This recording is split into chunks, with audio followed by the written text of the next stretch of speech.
22 গজের খেলার সঞ্চালনায় নারী কণ্ঠের প্রসঙ্গ উঠলেই প্রথমে উঠে আসে মন্দিরার নাম। আইপিএল হোক কিংবা ঘরোয়া টুর্নামেন্ট, বিশ্বকাপের মঞ্চেও বহুবার নজর কেড়েছেন এই মন্দিরা। সঞ্চালনা এবং ধারাভাষ্য তার প্রতিভা প্রশংসা কুড়িয়েছে। ফুটবল, কাবাডি খেলার সঞ্চালক হিসেবেও দেখা গেছে তাকে। সব ছাপিয়ে ভারতীয় ক্রিকেটের দাপুটে ধারাভাষ্যকার হিসেবেই মন্দিরাকে চেনে ক্রিকেট বিশ্ব। 2003 সালে নারী ক্রিকেট বিশ্বকাপের সঞ্চালনার দায়িত্ব সামলিয়েছিলেন তিনি। সে সময় তার জনপ্রিয়তা আকাশ ছোঁয়া। তাকে বলা হতো ভারতীয় ক্রিকেটের বনলতা সেন। অনেকের মতে শুরু থেকে এখন পর্যন্ত ভারতের সবচেয়ে জনপ্রিয় নারী ধারাভাষ্যকার তিনি। তবে শুধু ক্রিকেট নয়, খেলার মাঠের বাইরেও মন্দিরার বিচরণ বিভিন্ন ক্ষেত্রে। অভিনয়, ফ্যাশন ডিজাইন কিংবা সমাজসেবা, নারী কল্যাণমূলক কার্যকলাপ, নানা মঞ্চে তার বিচরণ। বিশেষত নারীবাদী হিসেবে বিভিন্ন মহলে মন্দিরার পরিচিতি রয়েছে। বড় পর্দাতেও দেখা গেছে মন্দিরাকে। স্বামীর হঠাৎ মৃত্যুর পর পুরোপুরি ভেঙে পড়েছিলেন মন্দিরা। বিপর্যস্ত হয়ে পড়েন। সব আলো এবং উদযাপন থেকে নিজেকে দূরে সরিয়ে রেখেছিলেন। সে সময় রাজের মৃত্যুর পর অন্য অনেকের সঙ্গে শেষ যাত্রা দেখা গিয়েছিল মন্দিরাকে। সামাজিক প্রথাকে পাশ কাটিয়ে তিনি নিজের কাঁধে তুলে নিয়েছিলেন স্বামীর মরদেহ।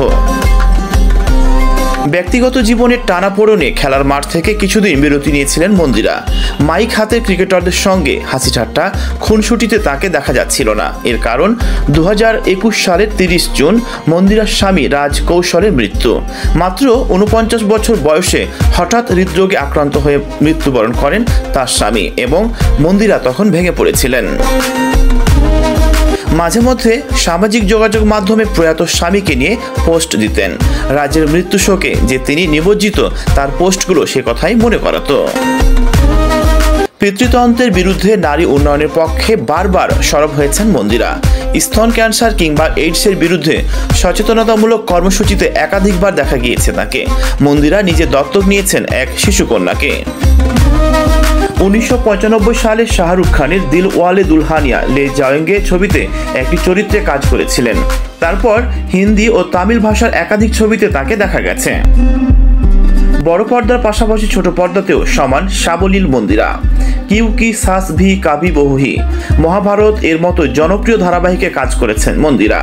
তাছাড়া প্রেম গুরুকুল, জো জিতা ওহি সিকান্দার, ইন্ডিয়ান আইডল জুনিয়র প্রভৃতি টেলিভিশন শোতে সঞ্চালনা করেছেন মন্দিরা। দত্তক কন্যাকে নিয়েও কম কটাক্ষের মুখে পড়তে হয়নি মন্দিরাকে।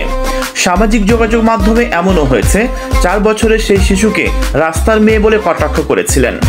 ফেসবুক এক্সে হতাশা প্রকাশ করে সে কথা জানিয়েছিলেন মন্দিরা নিজেই। তিনি জানান, তার দত্তক কন্যাকে কটাক্ষ করে কেউ কেউ লিখেছিলেন, কোন বস্তি থেকে একে তুলে এনেছেন, বা রাস্তার মেয়েকে এখানে মানাচ্ছে না। বর্তমানে পুত্র বীর এবং কন্যা তারাকে নিয়ে মন্দিরার সংসার। স্বামী হারানোর শোক কাটিয়ে ধীরে ধীরে ফিরছেন নিজের চেনা জগতে।